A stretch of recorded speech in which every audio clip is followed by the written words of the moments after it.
From Forex Traders Daily, this is your daily analysis with Ross Mullins, live from Richmond, Virginia.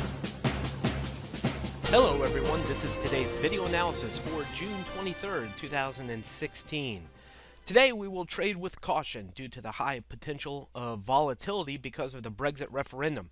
In today's video, I want to take a look at several of the major pairs and some of the key levels to watch during today's moves. First off, let's get started here with the Eurodollar, the EURUSD. Of course, over the past several hours, we've seen a rise out of this currency pair, reaching into new highs that we haven't seen for quite a while. We pushed all the way up into the 1.1400s, the green shaded area that you see at the very top of the chart.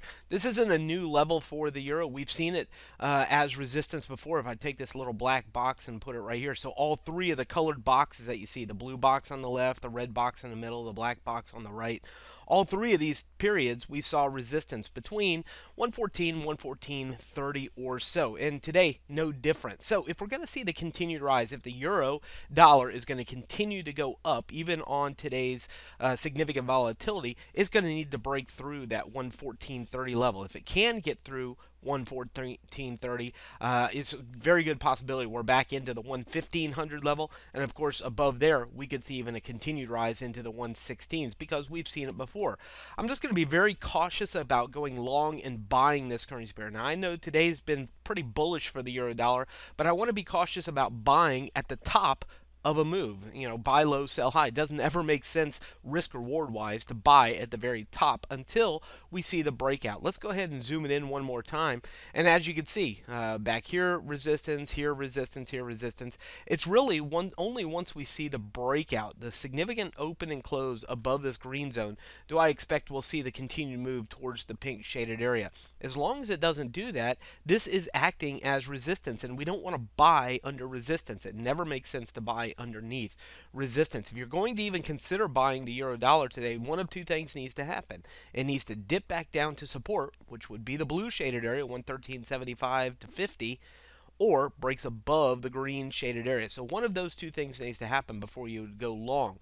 Now, if something surprises the market and we start to see the fall off for the euro dollar, resistance becomes your selling opportunity. The green zone, or once again back underneath the blue shaded area, becomes your opportunity for going short here on the euro dollar. So watching both of these levels, the green zone and the blue zone, as our point of interest for the day today. Again, the green zone 11400 to 114.30. Above there it goes higher. Below it finds resistance as it is right now.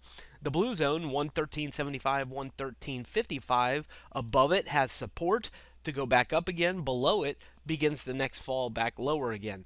So we'll definitely watch today's news and see how the market continues to handle that. But currently the market is bullish. Take it down to the 4-hour time frame. Again, you can see the spike into the green zone, resistance, and falling back again, back under the blue zone, as I mentioned, could be the next fall back lower again. Above the green zone is where we'll look for the continuation higher for the euro dollar today. Let's zip it on over here to the US franc. Just the opposite is what we're seeing over here on the franc. We're seeing it fall, but again, we're down into support right now. The 95.50 to 95.30 level, the green zone at the bottom of the chart, is holding as support. We can see that it has done that before. You go back here to the left in the green zone, and you can see support here and support here. We did, even during those two time frames right there, have a spike all the way down into the 94.60-80 level, the purple shaded area that you see sitting down here at the bottom of the chart. So we need to be watchful for that. Let's go ahead and zoom it in one time, see if we can move that purple shaded area over a little bit. That will be the area to watch at the bottom. Let me see if I can go ahead and grab that, and I'm going to move it over. But again, look back to the left along that purple shaded area. Support, support, but it has to get through the green shaded area. So if we're going to see it continue to fall, we need it to break through this barrier, break the bonds of this support before it can go all the way back down into the 9400s for the US franc. Otherwise, we don't want to sell it on top of this because there's potential of support, potential of reversal. The pink shaded area right now, 95.80, 95.95, is your current resistance. Obviously, today has found resistance there and fallen off of that. If we start to see the turnaround, if it does bounce off of this green zone, we'll look for it to break back above that pink shaded area. Likely the 9600 level could be our clue that this is going to reverse again. But for right now, we're watching this green zone. A breakout underneath it goes lower, holding has potential for support today on the U.S. franc. Let's move on over to the GBP USD. Of course, this pair will be highly susceptible to volatility today because of the Brexit vote. Polling data could cause significant volatility.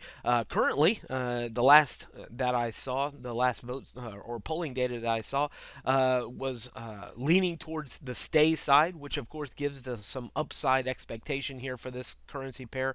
Right now, currently 149.30 to 149. That's the orange shaded area you see at the very top of the chart, is holding clearly as our resistance right now. So at least at the current moment, the upside has been capped underneath the 49.30, 49.50 level, that orange shaded area at the top of the chart. A breakout there and a vote to stay will probably see the breakout above 49.30.50 and the continuation of the upside. When do we buy it then? That's going to be the key point. Well, it needs to break the resistance, the bonds of resistance, or dip back down to support. Remember, you're either looking to buy into support or the break of resistance. That's going to give you your buying opportunities. Until it does one of those two things, I'd be very cautious about buying it. Now, what about selling it? If the vote comes out, eventually swings back to the other side and comes out, or we see polling data back to the other side about leaving the EU, we could see just the opposite. Just a spike back down, pushing back underneath 48, back into the 47s. A reversal of the current candle could see a significant fall off here for the pound dollar. So we're going to continue to watch this pair, being very cautious about trading it though here today. U.S. CAD, not really, I think, too much going to be affected by the Brexit vote unless the U.S. dollar has a significant sell-off. Then we look for this to begin pushing back lower again. A sell-off of the U.S. dollar, we look for this to go lower. It's been affected by oil over the past few days, where we've seen a rise and now the fall back down again. We have been studying the fact that we are above the last low here on the U.S. CAD, so that's very interesting. But be very cautious again here on this pair because we could see U.S. dollar affected by the voting. Yen has taken a push higher, but very interesting here on the U.S. yen. I'm just going to zoom it in. Take a look at that purple shaded area, 105.90, 106.30. That's the purple shaded area you see here on the chart. Take a look at that resistance right now. Again, if we're going to buy this, buying underneath resistance never makes a good idea. You want to buy on the break of that resistance. Again, above 106.30 becomes your opportunity to go long. You can see the support over here where the green circle is. If we're going to buy it, it needs to do one of two things. Again, break above there or dip back down to support. So at least right now, it's not a great buying opportunity. Your risk is high. Your profit potential is low. So not a great buying opportunity unless it takes a dip back lower or breaks through this resistance level for the yen. Otherwise, if it does start to fall off of that purple shaded area, or we see resistance and reversal clues, we could be looking for an opportunity to take it back down towards 105. I'll be cautious about doing that against the current bullish pressure we're seeing here for the U.S. yen. Australian dollar continues to pressure lower. Oil very susceptible to the oil prices that we saw, the swings that we saw in oil prices yesterday, continues to pressure higher. If you were in the sell yesterday along with me, hopefully you're using appropriate risk strategies. Now that we see it pushing back higher again, we'll continue to watch this. Again, we are at resistance. I don't think it's a great idea ever to buy into resistance. There's potential that it falls off of here.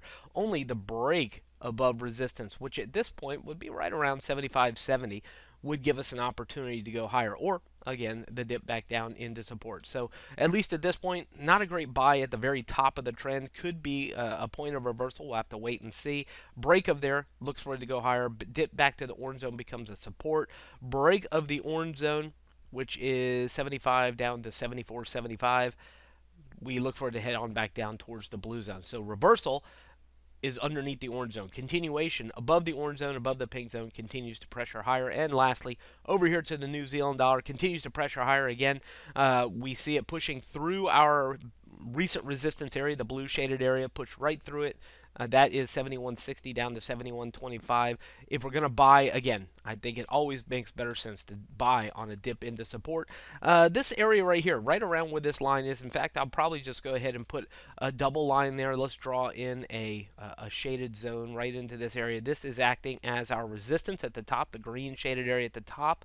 If we're going to see it go higher, it'll likely need to break through 72.35.40 before we continue to see it go higher, or a bounce off of this area. We look for it to head back down towards the blue shaded area. So that gives you a little bit of a rundown, some of the levels to look at for the day today. Again, I'm going to be very cautious about my trading today until we get some solid evidence of one swing or another for the Brexit vote today out of the UK. From Forex Traders Daily, this has been your daily analysis with Ross Mullins. If you would like to get Ross's analysis on all the currency pairs he's watching and all the trades he takes today, join him in his live trade room by clicking on the link below. Please leave any comments you have about today's video in the comments section below.